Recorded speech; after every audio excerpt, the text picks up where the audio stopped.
It was hard to know who was more crazy. Me or everyone else. Hello? Where are you?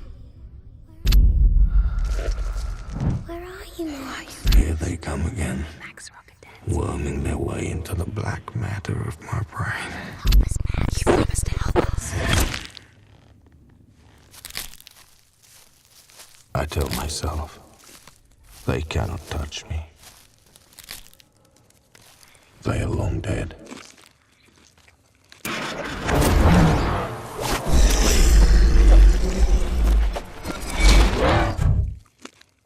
Hello everyone, hope you're doing well and welcome to this video, and today we're going to talk about the Lumix S5iiX. Now I'm really surprised by this camera. I've had an S5 before and it was a great camera. Now I did change out to Sony because there was some things I wanted from a camera which the S5 didn't have. So it's nice to get my hands on an S5iiX. You know, even after all this time it's been released, there's a million reviews out there, but I really wanted to test it for myself. And this video is going to be a bit different because it isn't going to be like, oh, going over all the specs and start talking about the lack of OLPF filter, and some people say it's got HDMI lag and all that kind of stuff. I didn't experience any of that, so I'm going to look at the camera for what it is and how I felt about it, because I don't consider myself a professional. I consider myself a camera connoisseur.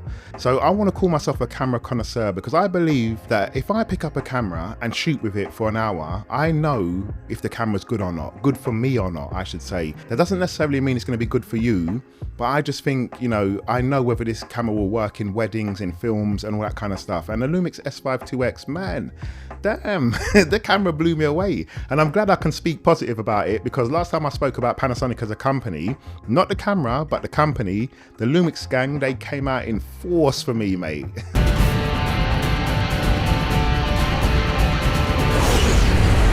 So yeah, so let's talk about this now. So as I said, it's going to be a very brief review. We're not going to go over all the specs and stuff like that. You know it does 6K, open gate, internal ProRes to SSD and all that kind of stuff. I just want to talk about my experience shooting with it and using it.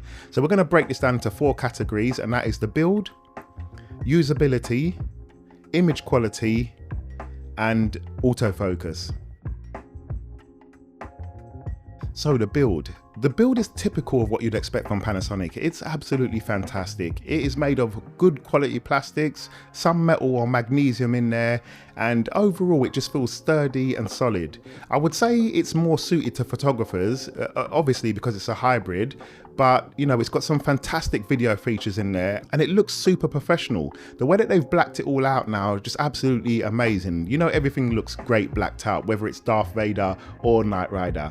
Blacked out is always the best way to go. The usability was very good. It reminds me of the older Lumix cameras. They're kind of the same really, just, you know, most things are the same. When you first get it, you try to muck around with it and, you know, it seems like the options are all over the place. And after about 20 minutes of using it, yeah, it's very easy to get on with. No problems there at all. The image quality is where I was truly blown away, man. Like, this camera gives you so much options in terms of what you're recording. If you want to record internal MOV, which looks absolutely great, no problems with it at all, dynamic range, everything looks fantastic, to ProRes, to an SSD, fantastic, can't complain. And it runs super great on even my M1 and M2 computers, there's no problems at all.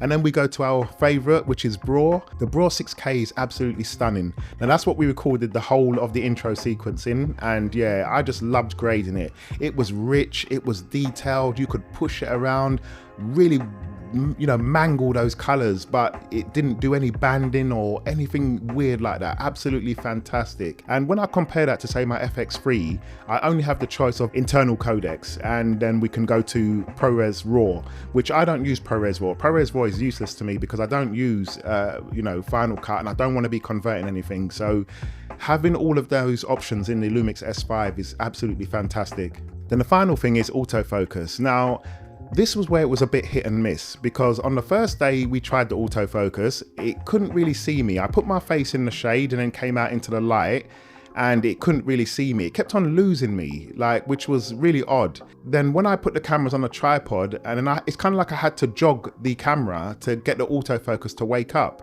which was, yeah, that wasn't ideal.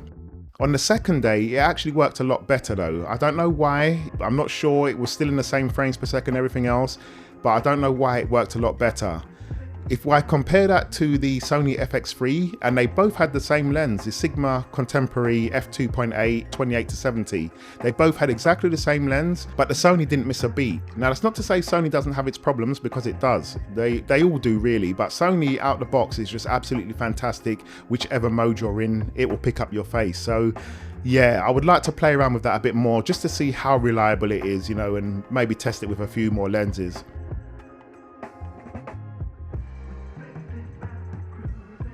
So the question is, would I buy it? And the answer to that is yes.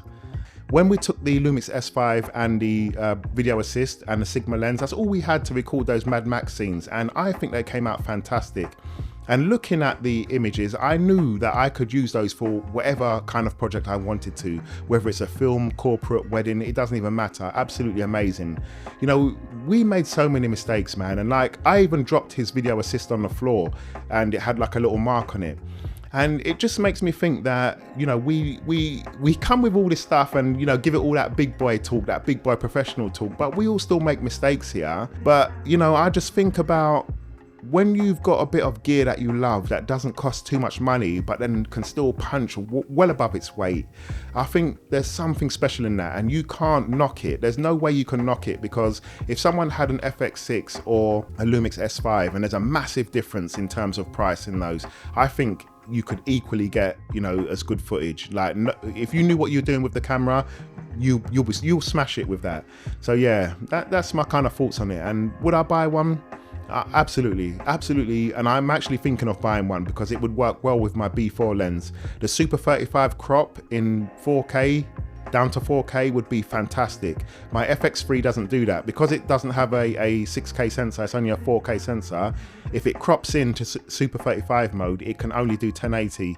So having the Lumix with the fantastic IBIS and the Super 35 crop in 4K, I could shoot like literally anything I wanted to on that, anything.